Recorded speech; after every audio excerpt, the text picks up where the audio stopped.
programa ay rated SPG.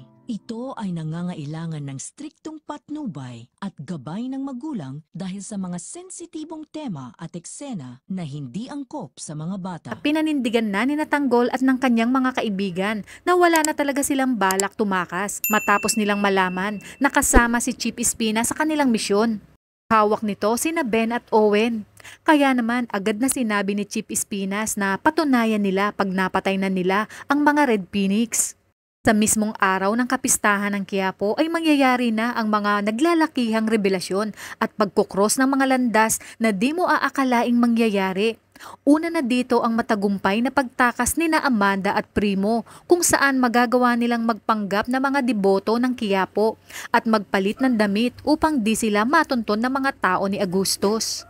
Sa kabilang banda, gustong balikan ni Mokang ang kanilang lumang bahay at dahil laking Quiapo ay kampante siyang walang magbabalak ng masama sa kanya. At dahil pista ng Quiapo ay dadayo din ang mga kawatan ng masasamang loob na hindi taga Quiapo. Mapapansin ng isang grupo si Mokang dahil mukha itong yayamanin kaya naman dito isinagawa na nila ang kanilang masamang balak na pagnakawan si Mokang at gawan ng masama.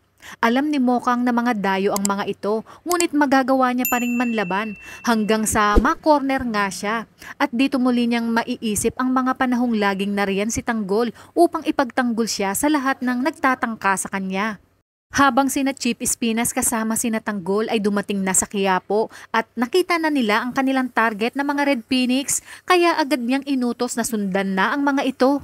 Sa pagdating naman ni Ramon at Don Julio sa warehouse ay ipapatawag na niya ang lahat ng kanilang mga kasyosyo upang ipakilala si David bilang Jesus Nazareno Montenegro na siyang magpapatuloy umano ng ligasiya ng mga Montenegro.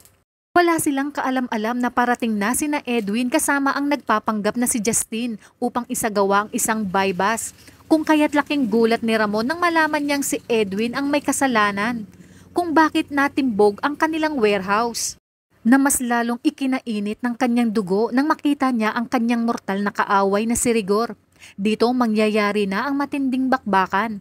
Mapapansin naman ni Espinas na tila may ibang gustong pumatay sa mga Red Phoenix. Kung kaya't sinabi niya kay Tanggol na kinakailangan sila ang makapatay sa Red Phoenix. Hindi nga sila binigo ni Tanggol at naubos ang Red Phoenix.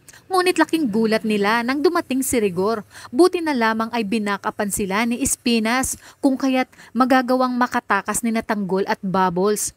Narinig ni Rigor ang pangalang Tanggol kung kaya't gagawin niya ang lahat upang mahabol ang nakamotor na sina Bubbles at Tanggol dahil gusto niyang malaman kung si Tanggol ba talaga ito. Tawagan naman ni Mando si Tess upang ibalita na mukhang nakalabas na si Tanggol at kasalukuyang hinahabol ni Rigor.